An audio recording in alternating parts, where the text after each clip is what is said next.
Hello friends, this is Chandan. Welcome to my channel. आज हम Australia में एक चाइनीज स्टूडेंट के साथ घटी एक दुर्भाग्यपूर्ण घटना के बारे में बात करेंगे।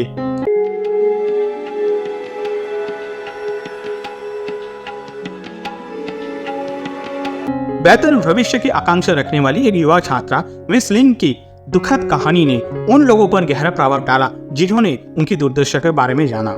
2011 में वो अपनी शिक्षा को आगे बढ़ाने के लिए ऑस्ट्रेलिया चली गई, जहां वो अपनी आंट और उनके हस्बैंड डेरिक के साथ रहने लगी। दुर्भाग्य से डेरिक के सिनिस्टर मोटिव्स के कारण और उसके परिणाम स्वरूप भयानक कार्य का सिलसिला शुरू हुआ, जिसके कारण अंत में 2016 में मिस लिंग की असामयिक मृत्यु हो गई। As the investigation unfolded, Barrett's attempt to downplay his responsibility and shift the blame were starkly contrasted by undeniable evidences. ये मामला उन खतरों को गंभीर याद दिलाता है जो स्पष्ट रूप से छिपा हो सकता है और विश्वसनीय संबंध के भीतर हिंसा और विश्वासघात के एक विनाशकारी परिणाम को अंतिम रूप दे सकता है। 24 अप्रैल को सुबह लगभग 10:30 बजे एक पुलिस रिपोर्ट प्रस्तुत की गई। According to that report, कई पर्यटकों ने स्नाइपर पॉइंट के आसपास पानी में एक बॉडी तैरता हुआ दिखी। बॉडी को बरामद करने के लिए पुलिस ने एक टीम भेज दी। Initially, unidentified bird described as an Asian between 20 to 35 years old. पानी में रहने के कारण वो बॉडी लगभग सड़ गई थी। इसके बाद पुलिस ने लापता व्यक्तियों की जांच शुरू कर दी। शरीर की स्थिति ने हालात को और भी बदतर बना दिया, क्योंकि शरीर पर गंभीर रूप से हमला किया गया था और उसके शरीर पर कई चोटों के निशान पाए गए। मेडिकल ऑफिसर्स ने शरीर की परीक्षण की और उसी दौरान 30 से अधिक चोटों की पहचान की। During autopsy, वो definite चोट के निशान, which is assumed to be due to her fought for her life, defensive wound on her arms were also discovered. 21 अप्रैल को मिस लिंग की लापता होने की सूचना दी गई थी। उस दिन मिस लिंग मॉल में घूमते हुए और दोस्तों के साथ मस्ती करते हुए देखा गया। पुलिस ने ऑब्जर्व किया कि उनकी चेहरे पर किसी भी चिंता की कोई निशान नहीं था। वो बस यूं ही मॉल में घूम रही थी और हमेशा की तरह मौज मस्ती कर रही थी। इसी बीच डेरिक से बार बार पूछने के बावजूद उन्होंने जवाब देने से इनकार कर दिया, लेकिन बाद में सीसीटीवी फुटेज से पता चला कि डेरिक इसमें डायरेक्टली इन्वॉल्व है। डेरिक सुबह 7 बजे स्नाइपर पॉइंट के पास गया था। ये 24 अप्रैल को हुआ था और इसी कारण अधिकारियों ने उन्हें सूचित किया कि वो अब एक मुख्य आरोपी है। मिस जंग मतलब मिस लिंग की मां ने कभी नहीं सोची थी कि जीवन ऐसा भी निर्दयी हो सकता है। 2008 में जब उनकी पति के निधन हो गया तो उन्होंने अपनी बेटी मिस लिंग की पालन पोषण अकेले ही की। They lean on each other for support, becoming each other raw in stormy sea of life. Miss लिंग एक उज्जवल एवं महत्वाकांक्षी युवा महिला थी। उन्होंने हमेशा बचपन से ही विदेश में पढ़ाई करने की सपना देखती थी। Her eyes sparkled with excitement about her future.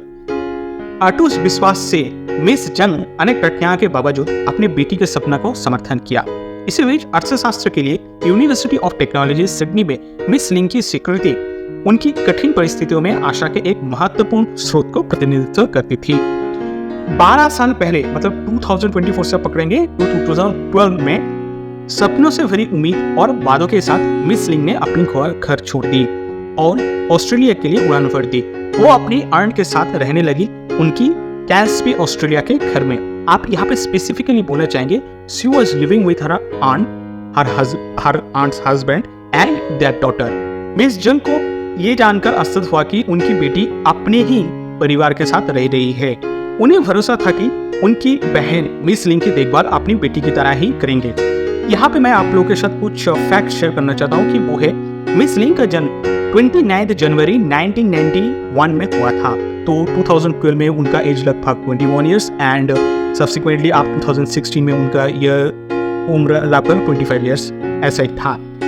उनका आंट 2012 में उनका एज लगभग 44 ईयर्स। उनका जो सेकंड हस्बैंड डेरिक उनका एज रफली 24 ईयर्स और उनका जो डॉटर जो फर्स्ट हस्बैंड से उनका एज लगभग 17 ईयर्स थी। तो फिर आप रिलेशनशिप को देखेंगे तो डेरिक का स्टेप डॉटर थी ये। ऑस्ट्रेलिया ने मिस लिंग की सभी आकांक्षाओं को पूरा किया क्योंकि उन्होंने खुद को अपनी पढ़ाई के लिए समर्पित कर दिया और ये उन्हें खुद ही उपलब्ध किया एवं वे नए दोस्त बनाया और discover the lively atmosphere of Sydney. उनकी ईमेल, फोन, टेक्स्ट मैसेज उनकी कक्षाओं, व्यक्तिगत अनुभवों और भविष्य की आकांक्षा के बारे में समृद्ध था, जो एक कहानी की तरह है। मिस जिंग ने इन बातचीत को संजोया और अपनी बेटी के प्रति गर्व और स्नेह की गंभीर भावना महसूस की। She had felt a profound sense of pride and affection for her daughter. लेकिन अप्रैल महीने में एक कॉल ऑस्ट्रेलिया से मिस जिंग की दुनिया हिला दी एवं वो जो नाजुक खुशी जिसे उन्हें संभाल के रखा था, उस कॉल ने मिसेस जिंग के जीवन, भावना, ममता को चकनाचूर कर दिया। A call from Australia shattered the fragile happiness she had been holding on to. एक पर्यटक ने New South Wales Central Coast में स्नाइपर पॉइंट के पास एक ब्लोहल में मिस जिंग की निर्जीव शरीर देखा। उनके शरीर पे कोई कपड़ा नहीं था और उस शरीर पर चाकू के घाव थे। यह न्यूज एक चौंकाने वाली खबर थी, एक अकल्पनीय समाचार जिससे मिस जिंग के जीवन एक दुस्सपने में बदल गई, जिससे वो कभी भी बाहर नहीं आ पाई। The news was incomprehensible, a nightmare from which Miss Jing could not wake up. अब हम मुख्य आरोपी डेरेक, मतलब आंट्स का हस्बैंड और सो कॉल्ड मिस लिंग की अंकल के ऊपर थोड़ा बात कर लेते हैं। डेरेक शांत और निष्क्रिय था, देखिए, और वो सच में निष्क्रिय था। मतलब वो पहले एक आईटी प्रोफेशनल कंपनी में काम करता था, उसके बाद उसको निकाल दिया गया, तो मतलब वो एक अनएम्प्लॉयड था। लेकिन घर में किसी ने कभी नहीं सोचा था कि ही हैड सम डीअरेंज्ड साइड। सबसे पहले उसे अपनी सौतेली बेटी के ऊपर सेक्सुअल ऑब्सेशन था। उसने उसके नहाते समय या कपड़े बदलते समय चुपचाप तस्वीरें और वीडियो लेता था। उसके बाद उस पिक्चर या वीडियो को अपनी प्लेजर के लिए इस्तेमाल करता था। He that developed a sexual obsession with Miss Ling, posing a caring uncle, which turned out to be a disturbing pervert. Derek ने बाथरूम के अंदर छोटी स्पाई कैमरा लगाए और उस कैमरा को एक कोने में छुपा दिया। He then stored the footage and satisfied himself. मतलब वो वीडियो को सिर्फ लेता नहीं था, पिक्चर लेता नहीं था या वीडियो को लेता नहीं था, उस वीडियो या पिक्चर को स्टोर भी करता था। बहुत बार रात में डेरेक लड़कियों के कमरे में घुस जाता था और उनके बगल में बैठकर और कभी कभी लेटकर आत्मसंतुष्टि कार्य करता था। परंतु सुबह डेरेक ऐसे व्यवहार करता था कि जैसे कुछ हुआ ही नहीं हो।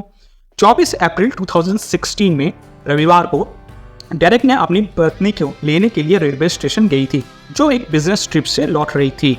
आन अपनी अपार्टमेंट जब पहुंची और उनके बाद डेरेक से जब अपनी भतीजी के बारे में पूछताछ की, अच्छा ये पूछताछ क्यों की, मतलब किस वजह से की, क्योंकि मिस लिंग कहीं दिख नहीं रही थी।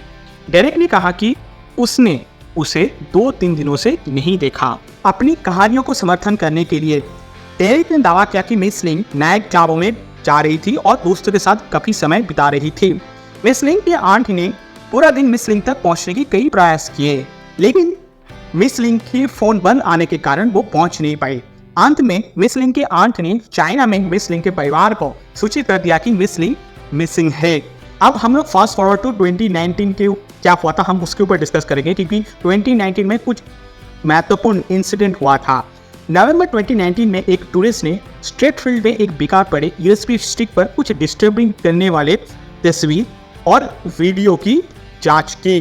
देखिए यहाँ पे मैं कुछ डिस्टर्बिंग बोल रहा हूँ, तो उसका मतलब है कि वो उस तस्वीर और कुछ वीडियोस जो मैंने पहले बोला था, ठीक है, जो डेरेक के अपराधों को भयावहता को उजागर करता है। पुलिस ने टोटल 9 वीडियोस को कंपाइल किया। वो 60 मिनट की वीडियो में, मतलब 9 वीडियोस को मिला के टोटल 60 मिनट का एक लंबी वीडियो हुआ। डेरेक को मिस लिंग की शयन कक्ष में प्रवेश करते हुए दिखाया गया। ये एकदम इनिशियली इससे स्टार्ट हुआ था वीडियो में मिस लिंग द्वारा सहन की गई गंभीर पीड़ा को भी दर्शाता है। Bell tried to deflect responsibility, blaming his action on drug use and claiming a consensual relationship with Miss Ling, which was refuted by the evidence and the context of the video. The days that followed were a blur of grief and disbelief. Mrs. Jiang would not fathom the brutality that had been inflicted upon her daughter, a kind and understanding girl who had never harmed anyone. She remembered the last conversation they had, filled with laughter and love. Never imagined it would be their last. अपनी बेटी को होने के गहरे दुख के वश तले दब कर उसे अपनी वापस लाने के लिए मिस जियांग ऑस्ट्रेलिया चली गई। स्नाइपर पॉइंट पर उन्होंने उस स्थान को देखा जहां उनकी बेटी की जीवन एक अभिन्न दुख से अभिभूत होकर दुखद रूप से समाप्त हो गई।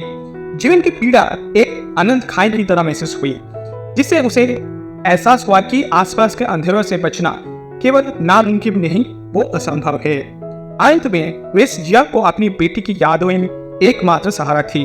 वो मिस लिन की उज्जवल हंसी, उनकी जीवन भावना और भविष्य के लिए उनकी द्वारा संजोई गई आकांक्षाओं पर दर्शन से जुड़ी रही। But no memory could fill the void left by our daughter's absence. Cheng लौटने पर मिस जिया ने अपनी जीवन पूर्ण रूप से पूर्ण निर्माण करने का प्रयास किया, जो अब परिवर्तनीय रूप से बदल गई थी। वो घर जो कभी खुशी और आशावाद से पूछता था, अब खामोशी से डूब गया है। घर का प्रत्येक हिस्सा उनकी दुख, अधूरी रह जाने वाली आकांक्षाओं और उसे कठोरता पूर्वक छीन लेने गई भविष्य की मान में याद दिलाता है। मिस जंग ने एक असहनीय दुख का अनुभव किया, जो उनके लिए जीवित रहना कठिन कर दिया। वो अक्सर मिस लिन की तस्वीरों के साथ बात करती थी, अपने दिन का विवरण साझा करती थी, यादगार पलों को याद करती थी और अपनी बेटी के लिए अपनी गहरी भावना व्यक्त करती थी। In this conversation she discovered a symbols of solace, a means to preserve her daughter's memory. जबकि दुनिया ने अपनी निरंतर गति जारी रखी, मिस जिया ने खुद को समय में जमी हुई एक पल में हंसा हुआ पाया। The memory of her daughters lingered with her affection for Miss Ling, serving as a perpetual presence in her solitary life. Mrs Jiang और मिस लिन की कहानी टूटी हुई आकांक्षाओं और एक माँ की अटूट ममता, एक मानवीय विप्राण से विकसित हुआ, जो अस्तित्व की भेदता और एक माँ की ममता को उजागर करती है। ये घटना हमारी रक्षा और देखभाल करने वाले लोगों द्वारा विशाल खतरों और परिणामों की मार्मिक याद दिलाता है, एवं उन मूल्यवत समाधान के महत्व पर जोर देते हुए सतर्कता, न्याय और उन पीड़ितों को याद रखने की आवश्यकता पर जोर दिया गया जो खुद के लिए नहीं बोल सकती। मिस लिन के परिवार के लिए एरिक के अपराध का खुलासा एक डेवास्टेटिंग ब्लो था, रिवीलिंग देयर इमेंस सफरिंग, और उन्हें एक ऐसा दुख के साथ छोड़ना जो कभी भी पूरी तरह से ठीक हो नहीं सकता। हालांकि डेरेक का निरंतर कारावास ने कुछ हद तक न्याय प्रदान किया, परंतु वो उस परिवार के नुकसान को कम करने के लिए सक्षम नहीं था। With this note, let's wrap up this video for today. Thank you guys for watching this video to the end. आपसे मुलाकात होगा नेक्स्ट वीडियो पे। Till then, bye bye.